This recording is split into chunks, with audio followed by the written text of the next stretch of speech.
second chapter, tissue. Tissue group of cells होता है. Cells जब बहुत सारे एक ही टाइप के सेल्स कंबाइन होते हैं तो उसको हम टिश्यू बोलते हैं. तो अब हम चैप्टर पढ़ना शुरू करते हैं. तो हमारा चैप्टर शुरू होता है सबसे पहले क्वेश्चन से. What is tissue? टिश्यू क्या होता है? सभी बच्चे सोच रहे होंगे कि जो एक सेल होता है वो जब बहुत सारे सेल कंबाइन हो जाते हैं तो वो क्या फॉर्म कर लेते हैं? टिश्यू फॉर्म कर लेते हैं. क्या फॉर्म कर लेते हैं? टिश्यू फॉर्म कर लेते हैं. हाँ बिल्कुल आप सही सोच रहे हैं. इसका पहले क्या लिखेंगे? ग्रुप ऑफ सेल टिश्यू है. बट ये इनकम्प्लीट डेफिनेशन है, ये कंप्लीट नहीं है. इसको हम कंप्लीट करते हैं विद कॉमन. क्या होना चाहिए उनका? एक ही ओरिजिन. ओरिजिन मतलब जहां पे वो उससे वो अराइज हो रहे हैं, जहां से वो फॉर्म हो रहे हैं, उनका एक कॉमन ओरिजिन होना चाहिए. ओरिजिन के साथ साथ उनका क्या कॉमन होना चाहिए? Group of cell with common origin. और जो वो काम कर रहे हैं मीन्स उनकी वर्किंग कॉमन होनी चाहिए. टुगेदर साथ काम करना चाहिए. टू परफॉर्म क्या क्या काम करना चाहिए? To perform a specific function. Form a specific मतलब जो एक पूरा ग्रुप एक ही काम करेगा. Specific function is known as क्या कहलाएगा? Is known as tissue. क्या कहलाएगा? Is known as tissue. Group of cell एक ऐसा ग्रुप सेल का विद कॉमन ओरिजिन, जिसका जो स्टार्टिंग है, जहां से वो स्टार्ट होते हैं ग्रो करना, वो कॉमन हो, शेप साइज कॉमन हो, वर्किंग टुगेदर एक साथ काम करें. टू परफॉर्म क्या परफॉर्म करने के लिए? Specific function, particular function. उसको क्या बोलेंगे हम? टिश्यू. स्टडी ऑफ टिश्यू, जो टिश्यू के बारे में पढ़ते हैं उनको क्या बोला जाता है? उस स्टडी को क्या बोला जाता है? हिस्टोलॉजी. स्टडी के बारे में, टिश्यू के बारे में स्टडी करने को क्या बोला जाता है? Study of tissue, histology. What is tissue? A group of sales with common origin. उसका कॉमन ओरिजिन हो, वर्किंग टुगेदर एक साथ काम करना, to perform a specific function is known as tissue. Study of tissue is known as histology. इसको आप note down कर लीजिए. तो बच्चों अब हमारा नेक्स्ट टॉपिक है structural organisation of the living organisms. Living organisms के इसका क्या मतलब है कि हमारे पास, हम इसकी बात कर रहे हैं मल्टी सेलुलर ऑर्गेनिजम्स की. किसकी बात कर रहे हैं हम?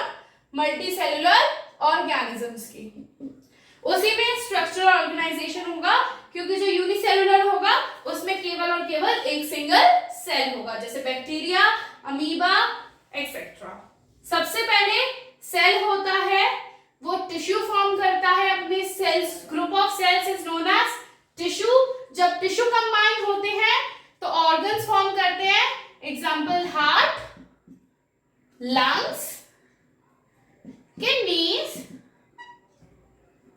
जब ऑर्गन्स मिल जाते हैं तो वो एक ऑर्गन सिस्टम फॉर्म करते हैं, जैसे कि आपका डाइजेशन सिस्टम, रेस्पिरेटरी सिस्टम. ऐसे ही काफी सारे सिस्टम्स फॉर्म होते हैं. फिर ऑर्गेनिजम्स बनते हैं, जैसे आपके ह्यूमन बॉडी बन गई, human beings, animals and other multi organisms, multi cellular organisms. ठीक है, जैसे इंसेक्ट्स, बर्ड्स, आपके कोई से भी ऑर्गेनिजम्स जो कि मल्टी सेलुलर हैं, ये आपका क्या है? Structural organisation of the living organisms. पहले सेल होते हैं, सेल टिश्यू फॉर्म करते हैं, टिश्यू ही डिवीजन ऑफ लेबर में काम आता है। डिवीजन ऑफ लेबर मैंने आपको इससे प्रीवियस चैप्टर के लेक्चर में भी बताया था। जैसे अब आपका घर है, आप अपने घर में संडे का दिन है, आपकी मदर ब्रेकफास्ट बना रही होंगी, आपके फादर वेजिटेबल्स और फ्रूट्स लेने गए होंगे, आपकी सिस्टर जैसे बेड ठीक कर रही होगी, एक सिस्टर डस्टिंग कर रही होगी और आप अपना स्टडी टेबल ठीक कर रहे होंगे। ये क्या हो गया? Division of labour. आप पूरे आपकी फैमिली ने डिवीजन ऑफ लेबर किया, मतलब एक भी किसी पे भी काम पे डिपेंडेंट नहीं होके पूरे घर ने, हर मेंबर ने अपना अपना काम बांट लिया। एक और एग्जांपल ले सकते हैं, जैसे कि आपका स्कूल का ग्रुप प्रोजेक्ट। आप 4 बच्चे हैं, एक ने कहा कि मैं गूगल से सारा कंटेंट निकाल के ले आऊंगा, एक ने स्टेशनरी का काम संभाला, एक ने उन्होंने कहा कि मैं पोस्टर्स बना दूंगा, जो भी राइटिंग का काम होगा वो मैं कर दूंगा, एक ने कहा मैं पूरा चीजें असेंबल कर दूंगा। तो ऐसे आपका ग्रुप प्रोजेक्ट एक पूरे ग्रुप ने किया। ऐसे ही टिश्यू होते हैं, डिवीजन ऑफ लेबर, वो हर एक पार्ट को बांट देते हैं।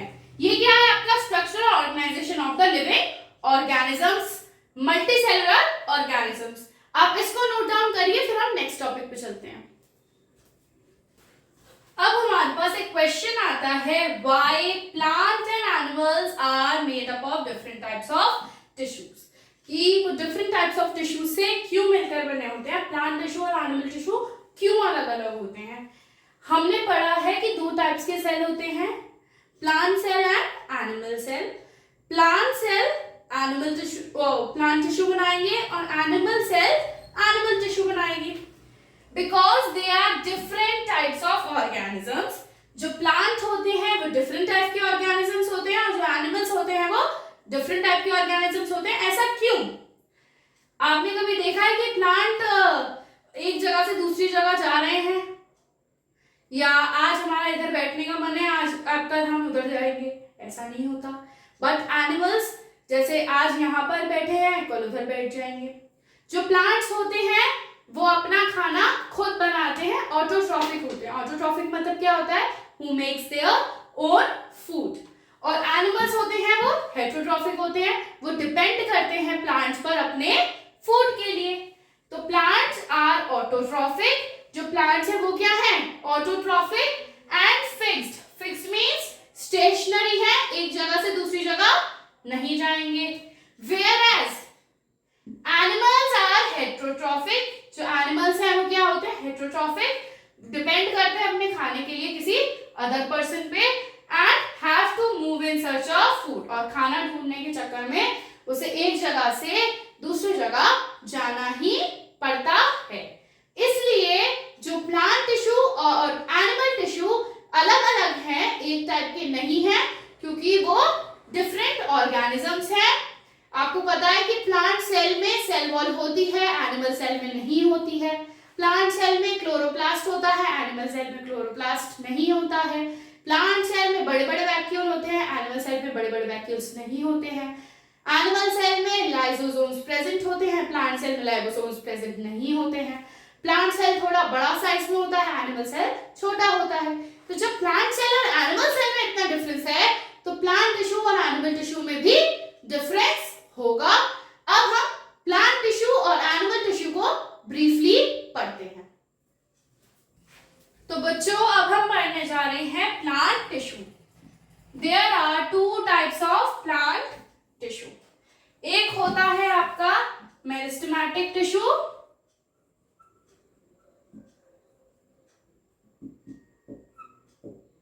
और एक होता है हमारा परमानेंट टिश्यू।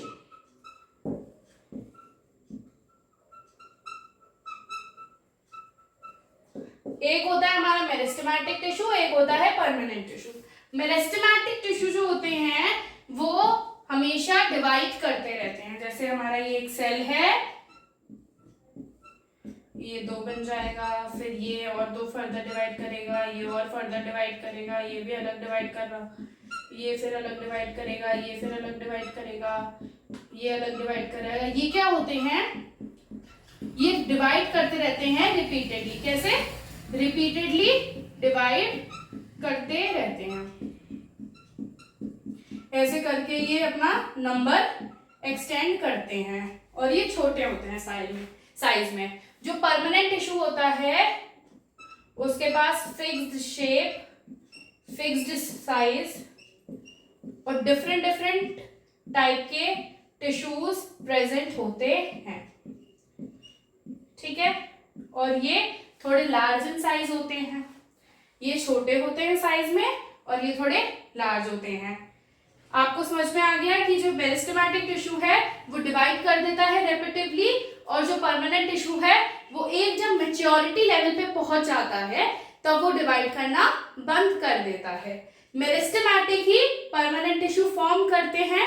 जैसे जैसे डिवाइड होता जाता है, एक टाइम पे आके जो सेल्स अब कह देते हैं कि अब हम और डिवाइड नहीं कर पाएंगे, तो फिर वो क्या फॉर्म कर लेते हैं, परमानेंट टिश्यू। मेरिस्टेमेटिक ही टिश्यू परमानेंट टिश्यू को फॉर्म करता है। ये एक ग्रुप में, क्लस्टर में प्रेजेंट होते हैं और ये फर्दर डिवाइड करते जाएंगे। आप इसको नोट करिए, फिर हम इसका डिफरेंस लिखते हैं। तो बच्चों अब हम पढ़ने वाले हैं मेरिस्टेमेटिक टिश्यू और परमानेंट टिश्यू में डिफरेंस। सबसे पहले जो सेल होगा वो रिपीटेडली डिवाइड होता रहेगा। मैंने अभी आपको डायग्राम के थ्रू भी एक्सप्लेन किया कि वो रिपीटेडली डिवाइड होता जाएगा। और जो परमानेंट सेल होते हैं वो डिराइव किससे हुए होते हैं, किससे मिलकर बने हुए होते हैं, बाद में वो कौन ही बन जाता है, मैच्योरिटी के टाइम पे मेरिस्टेमेटिक टिश्यू ही परमानेंट टिश्यू फॉर्म कर लेते हैं। एक टाइम के बाद, एक टाइम पीरियड के बाद मेरिस्टेमेटिक टिश्यू ही परमानेंट टिश्यू बन जाते हैं जब वो डिवाइड करना छोड़ देते हैं। Meristematic tissue the cells are very small, बहुत छोटे सेल्स होते हैं और इसमें the cells are variable in shape and size. जो इसमें सेल्स होंगे वो अलग अलग शेप और अलग अलग साइज के होंगे। इसमें इंट्रासेलुलर स्पेस एब्सेंट होती है, इसमें इंट्रासेलुलर स्पेस प्रेजेंट होती है। वैक्यूल्स आर एब्सेंट, जो वैक्यूल्स होते हैं वो एब्सेंट होते हैं। क्यों एब्सेंट होते हैं, क्योंकि आपको पता ही है 90% of the plant cell vacuole cover कर लेता है और उसको फिर डिवाइड करने में प्रॉब्लम होती है। इसमें वैक्यूल प्रेजेंट होते हैं स्टोरेज के लिए। इंट्रासेलुलर स्पेस इसलिए एब्सेंट होती है कि जहां पर भी स्पेस होती है वहां पे सेल डिवाइड करके सेल बन जाता है वहां पे। इसमें इंट्रासेलुलर स्पेस प्रेजेंट होती है क्योंकि इसमें स्पेसिफिक नंबर ऑफ सेल्स ही प्रेजेंट होते हैं और दो सेल्स के बीच में जो भी गैप होता है उसको क्या बोलते हैं, intracellular space. Thin cell wall present होती है क्योंकि उनको डिवाइड करना होता है। इसमें थिक भी हो सकती है और थिन भी सेल वॉल प्रेजेंट होती है। आप इसको नोट डाउन कर लीजिए। सेल वॉल क्यों प्रेजेंट है, क्योंकि प्लांट सेल में सेल वॉल प्रेजेंट होती है, एनिमल सेल में प्रेजेंट नहीं होती है। जब तक आप इसको नोट डाउन कर लिए। तो अब हम पढ़ने जा रहे हैं मेरिस्टेमेटिक टिश्यू के बारे में। मैं आपको पहले बता दूं कि हम पहले डायग्राम से एक्सप्लेन करती हूँ, फिर मैं आपको बताऊंगी कि कौन कौन सा होता है।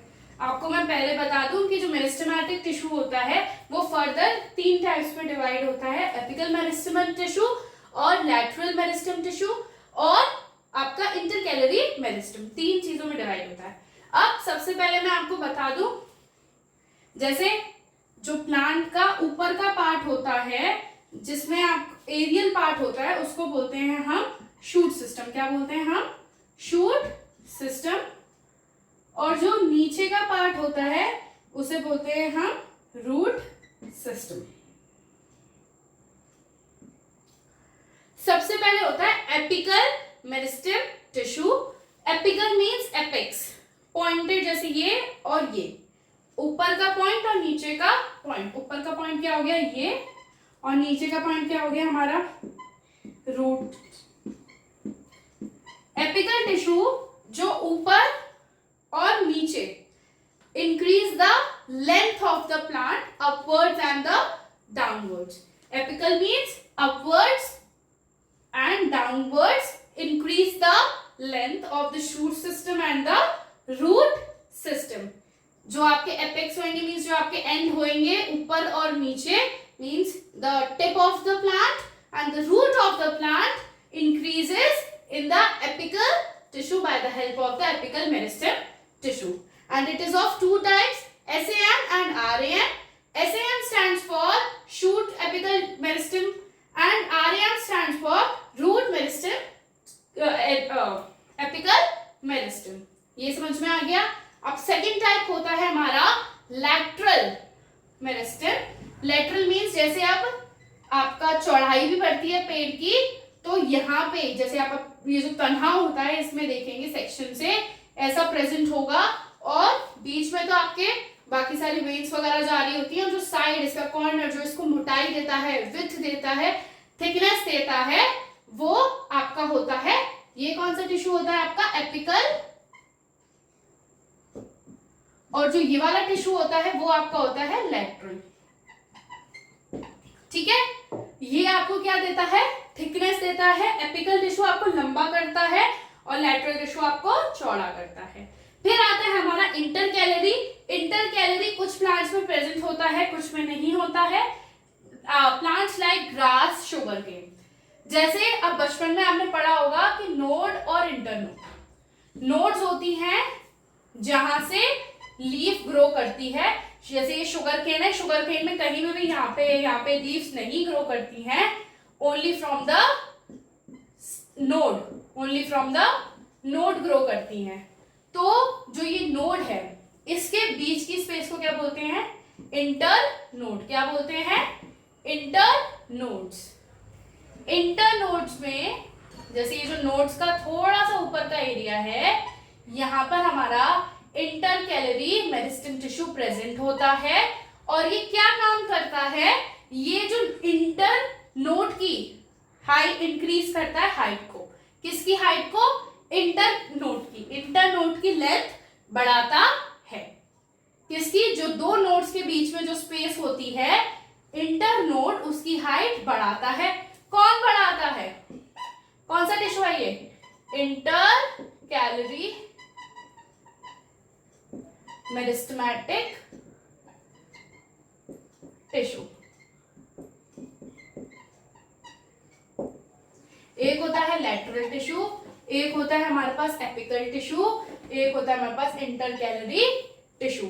होप है आप सबको डायग्राम से थोड़ा बहुत आइडिया मिल गया होगा. अब हम इनमें डिफरेंस लिखते हैं और इनके बारे में जानते हैं. आप ये डायग्राम जरूर ड्रॉ कर लीजिए.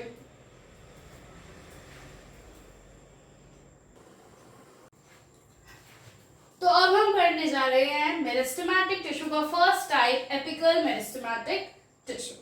ये क्या करता है, इंक्रीज करता है length in the shoot system and उसी में डेप्थ भी इंक्रीज करता है इन द रूट सिस्टम. क्या, ऊपर की हाइट और नीचे की हाइट इंक्रीज करता है. ऐसे कहते नहीं है कि जितना पेड़ ऊपर उगता जाता है उतना ही नीचे भी उगता जाता है. तो किसकी मदद से उगता जाता है, apical meristematic tissue. Apical meristematic tissue दो टाइप्स के होते हैं, SAM साम और RAM RAM. Shoot apical meristem और रूट एपिकल मेरिस्टेम. शूट जो ऊपर एरियल पार्ट होता है, इंक्रीज द हाइट अपवर्ड्स. कैसे, अपवर्ड्स इंक्रीज करती है, और root downwards increase the height downwards. ये आपको होप है समझ में आ गया होगा कि एपिकल मेरिस्टेमेटिक टिश्यू क्या होता है. शूट पे एकदम टिप पे और रूट पे टिप पे प्रेजेंट होते हैं ये वाले टिश्यू, और इन हाइट क्या करते हैं, इंक्रीज करते हैं अपवर्ड्स एंड डाउनवर्ड्स. आप इसको नोट डाउन कर लीजिए. अब हम पढ़ने जा रहे हैं हमारा second type of meristematic tissue, lateral meristematic tissue. मैंने आपको बताया जो ये ब्रांच होती है इसकी ऐसे प्रेजेंट होता है, ये इसको थिक करने में प्रेजेंट होता है, यहां पर प्रेजेंट होएगा ये. ठीक है, increase thickness and girth of the plant. कहां पे प्रेजेंट होएगा, example trunk of the tree. Trunk के तन्हे पे प्रेजेंट होगा. ये एकदम मोटाई देता है प्लांट को.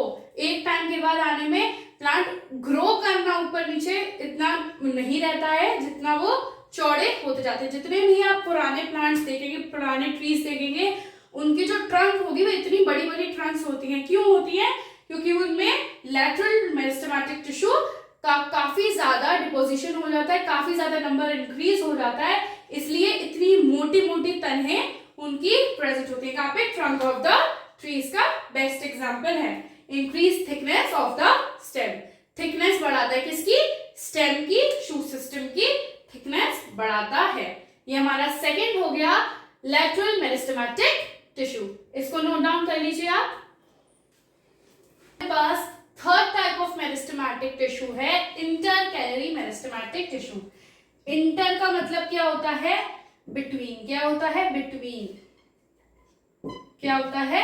बिटवीन, दो नोट्स के बिटवीन कीजिए, ये क्या करता है? बिटवीन, दो नोट्स के बिटवीन। इंटर नोट होता है उसकी जो लेंथ होती है, हाइट होती है, उसको इंक्रीज करता है। किस में प्रेजेंट होती है? Only in the grass, grass family जैसे शुगर केन वगैरह में प्रेजेंट होती है। Increase length of the internode, internode की ही लेंथ बढ़ाता है। इंटरनोड क्या होता है? Distance between the two nodes.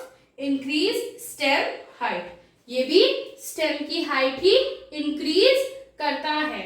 हमारे पास दो ऐसे मेरिस्टेमेटिक टिश्यू हैं, एक होता है एपिकल मेरिस्टेमेटिक टिश्यू और एक होता है इंटरकैलरी मेरिस्टेमेटिक टिश्यू, जो कि हाइट इंक्रीज करते हैं।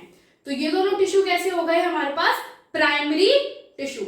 जैसे बच्चे होते हैं, पहले जो पेरेंट्स होते हैं वो क्या कहते हैं कि पहले बच्चों की हाइट इंक्रीज हो जाए फिर उनका वेट इंक्रीज हो सकता है। पहले उनका फर्स्ट प्राइमरी क्या रहता है कि हाइट इंक्रीज हो जाए। तो मेरिस्टेमेटिक के दो प्राइमरी मेरिस्टेमेटिक टिश्यू कौन से हैं हमारे पास?